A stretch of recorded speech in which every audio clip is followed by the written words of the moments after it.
আসলে টেস্ট মজা আছে আমার ওটার ভিতরে জান যাইছিল তাই তাহলে কি তোমার জান আমি তোমার হাতে একটা এনে দিলাম ওবার থ্যাংক ইউ আমার তো মনে হয় সব মেয়েরাই এক আজব ধাতু দিয়ে তৈরি। প্রতিটা মেয়েই তার নিজের আগে সংসারের চিন্তা করে, স্বামীর চিন্তা করে, বাচ্চা কাচ্চার চিন্তা করে, তারা কোনটা পছন্দ করবে, কি খাবে না খাবে, সেসব নিয়ে তাদের মাথায় অনেক চিন্তা। আমার নিজের শরীরটা খারাপ, বাট সেজার পাপা আজকে স্টেক খেতে চেয়েছে, এই জন্য নিজে হাতে বাজার থেকে আমি স্টেকের যে ফিলে মাংসের সেটা কিনে নিয়ে আসছি। আর আমাদের এই গাড়িটা অনেক দিন বের করা হয়নি, তাই গাড়িতে তেলও নেই। আজকে এই গাড়িটাতে একটু তেলও ভরে নিচ্ছে, যেহেতু এখন আর এই গাড়িটা আসলে চালানো হয় না, তাই এই গাড়ির তেমন একটা এখন আর যত্নও নেই। যাই হোক, যে কথা বলছিলাম, আমরা মেয়েরা বুঝি এমনই, নিজেদের অসুস্থতার দিকে কোনো খেয়াল থাকে না, কিন্তু বাসায় আরেকটা মানুষ অসুস্থ থাকলে বা স্বামী সন্তানের কারোর কিছু হলে কিন্তু আমাদের টেনশনের শেষ থাকে না। তো সেজার পাপার শরীরটা যেহেতু ভালো না আসলে, তারপরও সব কাজকর্মই তো ও করছে। সংসার তো আসলে দুজন মিলেই হয়, আমি একাও পারবো না, ও একা পারবে না। তো যাই হোক, মাঝে মাঝে ওর আবদারের জিনিস আমার করে খাওয়াতে খুব ভালো লাগে, তাই এই তো আজকে বাজার থেকে আমি মাংসের স্টেকের জন্য পিস কিনে নিয়ে আসছি।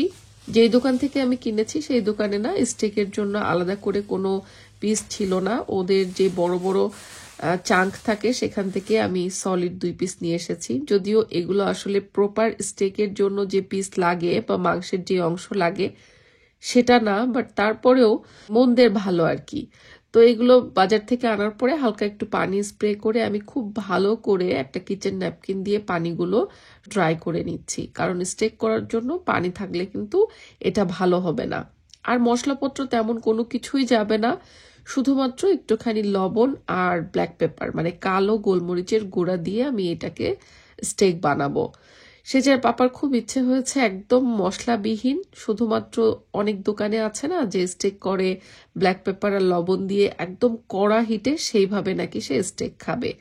তবে যদিও আমি আসলে স্টেক বানাতে গিয়ে একটু বিপদে পড়েছিলাম, কারণ আমি জীবনে প্রথমবারের মতো স্টেক বানাচ্ছি। মানে এর আগে আসলে আমার স্টেক খাওয়া তো অনেকই হয়েছে রেস্টুরেন্টে, কিন্তু ঘরে যে নিজে বানাবো তেমনটা কখনোই হয়নি। তবে সেজার পাপা যেভাবে খেতে চাচ্ছে আমি ঠিক সেভাবেই রেডি করে নিলাম জিনিসটাকে। আর এরকম একটা ফ্রাই প্যানে আমি হালকা অলিভ অয়েল দিয়ে স্টেকটাকে সতে করব। তো এখন কথা হচ্ছে, চাইলে কিন্তু বাটার দিয়েও করা যায়, তো আমি লাস্টের দিকে একটু বাটার দিব, বাট শুরুতে হচ্ছে অলিভ অয়েল দিয়ে এটাকে কুক করে নিচ্ছি। সেজার পাপা আগেই আমাকে বলেছে যে ওরটা নাকি একদম মানে রেয়ার কুক রাখতে হবে, ওভার ডান যাতে না হয়ে যায়। আমি বাবা আবার স্টেক হচ্ছে রেয়ার থাকলে একেবারেই খেতে পারি না। আমি যখন কোনো রেস্টুরেন্টে গিয়ে স্টেক অর্ডার করি তখনও কিন্তু আমারটা বলে দিই যেন ওয়েল ডান থাকে, কারণ ভেতরে লাল লাল দেখা যাবে, পিঙ্ক দেখা যাবে, এরকম হলে আমি মোটেও খেতে পারবো না। কিন্তু সেজার পাপাকে সবসময় দেখি রেস্টুরেন্টে গিয়ে খেতে গেলেই ওরটা অর্ডার করার সময় ও বলে দেয় যেন এটা মানে মিডিয়াম রেয়ার থাকে বা রেয়ার থাকে, ও মোটেও এটা ওয়েল ডান হলে বা বেশি কুক হয়ে গেলে পছন্দ করে না। আসলে এক একজনের পছন্দ এক এক রকম, তাই না? তো যাই হোক, ওরটা আমি হচ্ছে একেবারে রেয়ার রেখেছি, ভেতরে এখনো লাল লাল পিঙ্ক পিঙ্ক দেখা যাবে। আমি তো আর ওভাবে খেতে পারবো না, এই জন্য আমারটা ভাবছি পরে আমি একটু বেশি ওয়েল ডান কুক করে নিব। আস্ত কিছু রসুন দিয়েছি একটা সুন্দর ফ্লেভারের জন্য, রসুনগুলোকে জাস্ট হালকা একটু থেতো করে দিয়েছি। আর এবার আমি হালকা কিছুটা বাটার দিয়ে দিচ্ছি যখন লাস্টে নামিয়ে ফেলবো তখন। তবে নামানোর আগে বাটার দিয়ে এদিক সেদিক মানে দুপাশই আর একটুখানি সতে করে নিব। আমার এই চুলাতে কিন্তু খুব বেশি হিট ওঠে না, যেহেতু এটা ইলেকট্রিক ইন্ডাকশন চুলা।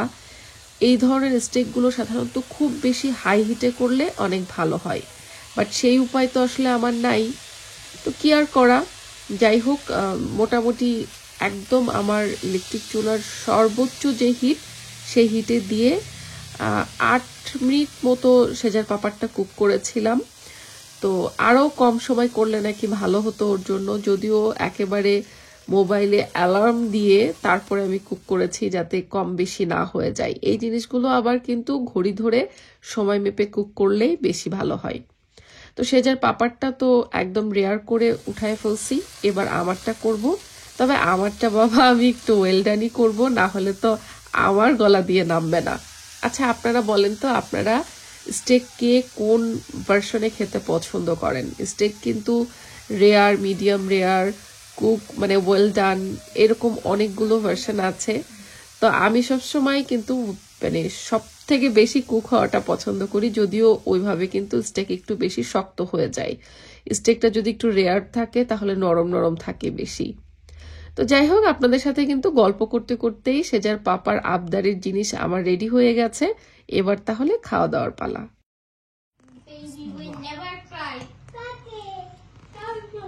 Medium rare. তুমি ফুল কুক খাও না, মানে ওয়েল ডান?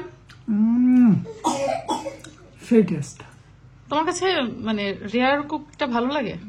আমার কাছে মনে হয় যেন ভেতরে একটু কাঁচা কাঁচা লাগে। এটা তো মিডিয়াম রেয়ার।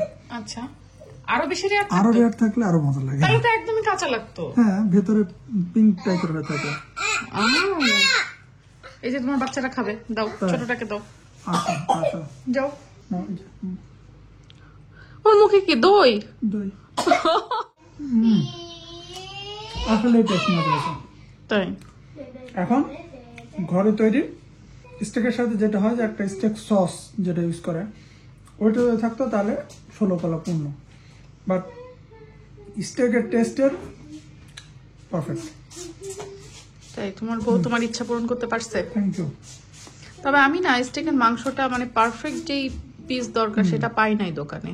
ওইটা এখানে পাওয়া যাবে না। ওইটা যেসব দোকানে এরকম স্টেকের পিসগুলো মানে টি-বোন, শার্লান, এগুলো যেগুলো যেসব দোকানে জানে ওরা যে কোথাকার পিস কোনটা, ওখান থেকে কিনে আনতে হবে, তাহলে তুমি ইয়ে পাবে। কিন্তু ওরা পিসের থিকনেসটাও ঠিক করতে পারে নাই। আমি বলছিলাম যে 1 ইঞ্চি পুরো করে কাটতে, বাট ওরা একটু পাতলা করে ফেলছে। পাতলা করে ফেলছে, আবার হয়তো ছুরি দিয়ে কাটছে না। ছুরি দিয়ে কাটছে। সো ওই যে কোনো জায়গায় মোটা, কোনো জায়গায় চিকন, এরকম হয়ে গেছে। সমস্যা নাই, যাই হোক, আলহামদুলিল্লাহ। ওইটার ভিতরে জান যাইছিল। তাই? তাহলে কি তোমার জান আমি তোমার হাতের কাছে এনে দিলাম ওটা? Thank you. দেখছো, পুরুষ মানুষের শেষ আবদার বোর কাছে। আবার কার কাছে করবে তাছাড়া? এটাই তো, কিন্তু পুরুষ মানুষ তো বুঝে না। কেন বুঝবে না? বোঝে না তো, বুঝে বোঝে না, বুঝে বোঝে না, সে বোঝে না। বউ হচ্ছে পুরুষ মানুষের সব থেকে বড় শত্রু, কারণ পরের বাড়ির মেয়ে যে। তাই না? বলছে তোমার। আমার তো রেয়ার ডান খাইতে কেমন কেমন লাগবে। ওইটা একটুই আছে। এই যে দেখেন আপনাদের ভাইয়া ঝোলের মধ্যে ভলভলি করে খাইতেছে মনে হচ্ছে। সেই সাথ যাক, আলহামদুলিল্লাহ। Thank you. ওয়েলকিউ।